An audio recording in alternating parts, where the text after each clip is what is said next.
हा एवढ्या वयात एवढं तुम्ही बेजार व्हायला कशासाठी बेजार व्हायला?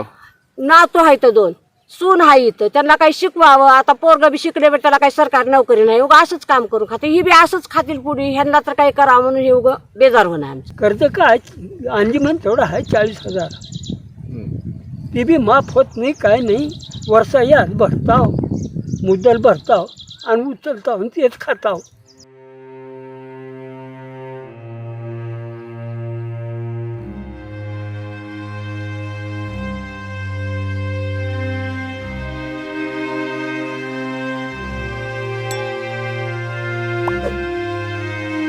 अंबादास गोविंद पवार. एवढं या वयात तुम्ही एवढं का बेजार होतात? भागावं लागेल की, खर्च भागावं लागेल की. तबाई अंबादास पवार, गाव हाडोटी.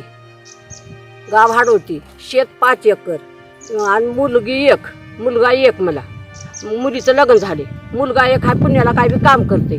सून लेकरं माझ्यापाशी राहतात, सून लेकरं. आणि आम्ही असं काय काय करून खाता. तुम्ही ट्रॅक्टरनं किंवा बैलानं का पेरणी करत नाही? आणि पैसे तेवढे नाही कुठले देवा. का ट्रॅक्टरनं करायची पेरणी? आता का ट्रॅक्टरनं हातानंच लावता आम्ही. कापूस हातानं लावता. बैल ठेवायचे नाही तर?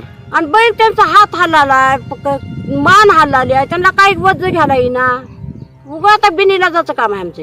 बरं, तुम्हाला काही शासनाच्या योजना मिळाल्या का आतापर्यंत? काय नाही योजना. शेतीतून उत्पन्न होत असेल की? उत्पन्न किती होत आहे ते त्यालाच पूर्ण झालंय.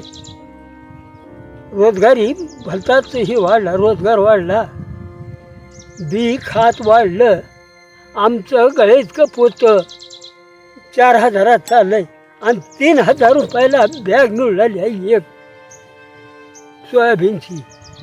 खाताचं पोतं 1,200 रुपयाला मिळते. मग काय उरालंय शिल्लक मागं? शेतात घातल्याला थोडं तिथं जुरून चाललंय म्हणून स्वतः बेजार होता. आणि ते 5 एकर आहेत ते बी दोघात आहे शेत. मला काही ते अंजमन बी नाही. बरं, ह्याच्यावर तुमची उपजीविका भागते का? भागीत आहे तसंच, बिनीलाजाचं भागी नाही. हे वय आराम करण्याचं आहे, पण एवढं बेजार व्हायला तुम्ही? काय करावं आता? भागणं झाल्यावर कसं करावं कसं?